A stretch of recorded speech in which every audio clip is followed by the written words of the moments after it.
ಕೃಷಿ ಲಾಭದಾಯಕವಾಗಿ ಯಾವಾಗ ಆಗುತ್ತೆ ಅಂದ್ರೆ ಇವತ್ತೇನು 14 ಜನಕ್ಕೆ ನಾವು ಅಭಿನಂದಿಸಿದೀವಿ, ಅವರ ಜೀವನವನ್ನ ನಾವು ಅನುಸರಿಸಿದ್ರೆ ಮಾತ್ರ ಕೃಷಿ ಲಾಭದಾಯಕವಾಗಿರುತ್ತೆ.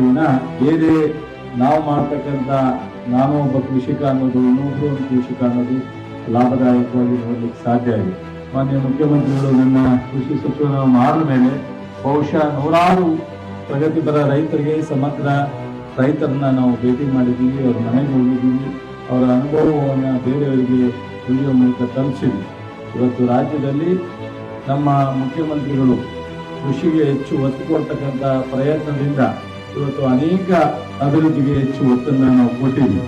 ಇವತ್ತು ಈ ಧಾರವಾಡ ಕೃಷಿ ವಿಶ್ವವಿದ್ಯಾನಿಲಯ ಬರೀ ಕೃಷಿ ಮೇಳ ಅಂತ ಅನ್ನೋದೇ ಅಲ್ಲ, ಇದರಲ್ಲಿ ಆಧುನಿಕ ತಂತ್ರಜ್ಞಾನವನ್ನ ಅನ್ವೇಷಣೆಗಳು ಹಾಗೂ ರೈತರ ಸಮಸ್ಯೆಗಳಿಗೆ ಪರಿಹಾರ ನೀಡುವುದನ್ನು ಅನೇಕ ಸ್ಟಾಲ್ಗಳ ಮೂಲಕ, ಅನೇಕ ವಿಚಾರಗೋಷ್ಠಿಗಳ ಮೂಲಕ ನೀಡುವಂತಕ್ಕಂಥದ್ದು. ಒಟ್ಟಾರೆ 700ಕ್ಕೂ ಹೆಚ್ಚು ಮಳಿಗೆಗಳು ಈ 3 ದಿನದ ಕೃಷಿ ಮೇಳದಲ್ಲಿ ಈ ಭಾಗದ ಎಲ್ಲ ಜಿಲ್ಲೆಯ ರೈತರು, ತಾಲೂಕಿನ ರೈತರು ಬಂದು ಇಲ್ಲಿ ವಿಚಾರವನ್ನ ತಿಳ್ಕೊಳ್ತಕ್ಕಂಥದಕ್ಕೆ ಆಯೋಜಿಸಿರ್ತಕ್ಕಂಥ ಕೃಷಿ ಮೇಳದಲ್ಲಿ ವಿಶೇಷವಾಗಿದೆ. ಕರ್ನಾಟಕ ಸರ್ಕಾರ, ಮಾನ್ಯ ಮುಖ್ಯಮಂತ್ರಿಗಳು ಕೃಷಿಗೆ ಹೆಚ್ಚು ಪ್ರಾತಿನಿಧ್ಯವನ್ನ ಕೊಟ್ಟು ಕೃಷಿಗೆ ಹೆಚ್ಚು ಒತ್ತನ್ನು ಕೊಡಬೇಕು ಅನ್ನೋ ದೃಷ್ಟಿಯಿಂದ ಮಾಡಿರ್ತಕ್ಕಂಥ